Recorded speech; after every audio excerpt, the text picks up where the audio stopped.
लहलहाती फसलों से धरती, हर चेहरे पर है मुस्कान, खुशहाल हुआ है अपना किसान, पंजाब किसान। पंजाब सरकार किसानों की बेहतरी के लिए प्रतिबद्ध है। खाद, बीज और बिजली की आपूर्ति से लेकर फसलों का उचित मूल्य सुनिश्चित करने तक हर जरूरी कदम उठाए जा रहे हैं ताकि किसानों को अधिक लाभ मिले।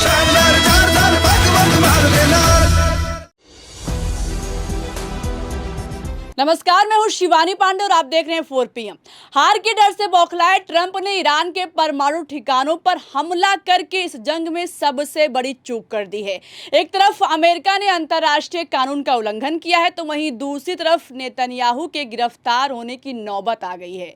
तो कैसे नाटो के देशों ने अमेरिका के खिलाफ खुली बगावत कर दी और कैसे ईरान ने इस जंग में अब तक की सबसे बड़ी जीत हासिल की है, इस पर जानकारी के लिए हमारे साथ प्रियंका जी मौजूद है। प्रियंका जी, ईरान के न्यूक्लियर साइट पर हमला करने वाला अमेरिका अब इजरायल को कैसे बचाएगा? नहीं बचा पाएगा, क्योंकि ईरान के निशाने पर अब सिर्फ खाड़ी के देश नहीं बल्कि यूरोप के भी देश आ गए हैं। आपको बता दें शिवानी, इस जंग की बड़ी अपडेट ये निकलकर सामने आ रही है कि अब यूरोप को भी खतरा हो गया है और इस खतरे के बाद कायदे से तो नाटो को इस युद्ध में शामिल हो जाना चाहिए, लेकिन नाटो के देश ईरान के सपोर्ट में उतर आए हैं तो पूरी जंग का माहौल पलट गया है।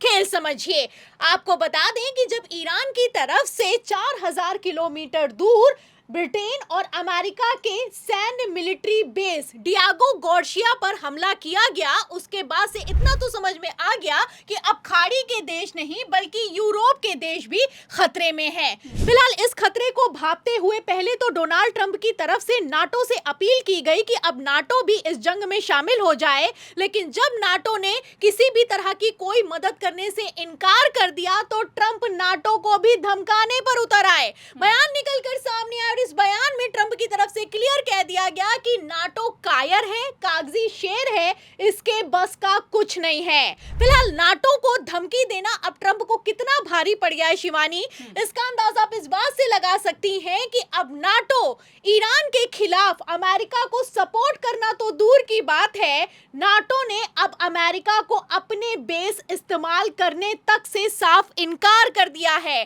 खबरें निकलकर सामने आई है कि नाटो के देश जो कि स्पेन, ब्रिटेन, उन्होंने क्लियर कह दिया है कि हम अपने बेस ईरान पर हमला करने के लिए अमेरिका को नहीं देंगे। फिलहाल इसके चलते अमेरिका को अपने 15 लड़ाकू विमानों को वापस बुलाना पड़ गया है। तो ऐसे में आप समझ सकती हैं कि ईरान के खिलाफ अब नाटो भी खड़ा होने से घबरा रहा है। नाटो भी किसी तरह का कोई एक्शन नहीं लेना चाह रहा है, क्योंकि ईरान ने क्लियर कह दिया है कि अगर कोई भी देश अपना बेस अमेरिका को प्रोवाइड कराएगा तो वो जंग में शामिल माना जाएगा। आपको बता दें शिवानी, बड़ी अपडेट ये निकलकर सामने आ रही है कि एक तरफ नाटो ईरान के खिलाफ किसी तरह का एक्शन नहीं ले रहा है, वहीं दूसरी तरफ नाटो में शामिल स्पेन के प्रधानमंत्री ने खुलकर ईरान को सपोर्ट कर दिया है। लेटेस्ट अपडेट निकलकर सामने आई है, बड़ी खबर निकलकर सामने आई है। इस खबर को ड्रॉप साइट ने बाकायदा बिग ब्रेकिंग के तौर पर ब्रेक किया है।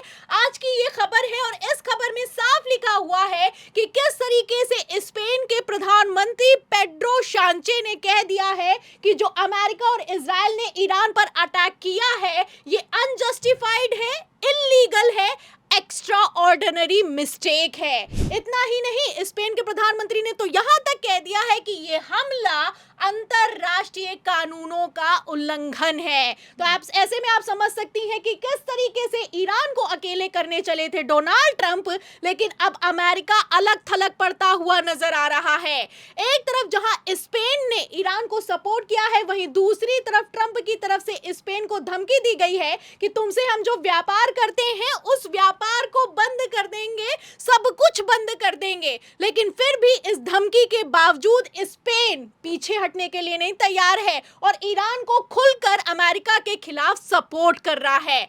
आपको बता दें शिवानी, इस सपोर्ट के बाद ईरान की तरफ से अब 75वीं वेव की ऑपरेशन ट्रू प्रॉमिस 4 की घातक मिसाइलों को लॉन्च कर दिया गया है। और सबसे हैरानी की बात यह है कि इन मिसाइलों पर स्पेन के प्रधानमंत्री का मैसेज चिपकाया गया है और तो और तस्वीरें आप देख सकती हैं कि किस तरीके से उनकी तस्वीरों को लगाया गया है। तो घातक मिसाइलें खबरें निकाल ली है ईरान ने क्लियर कह दिया है कि ये जंग रुकने वाली नहीं है। और सबसे बड़ी खबर ये है कि अब नाटो के देश भी पलटी मारते हुए नजर आ रहे हैं।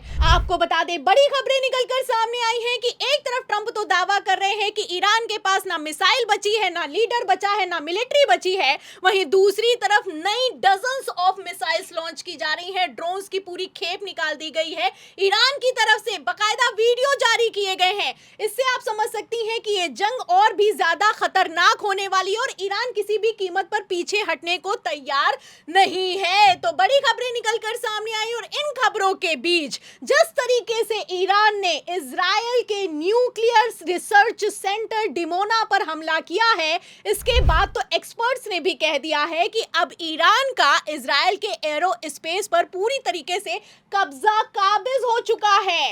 एक्सपर्ट्स का कहना है कि ईरान के हाथों में ये जंग कंट्रोल हो रही है और उसकी कमांड भी बहुत अच्छी है। आपको बता दें कि ईरान की तरफ से डिमोना, जो कि इजराइल का सबसे सुरक्षित क्षेत्र है, वहां पर मिसाइल दागी गई है।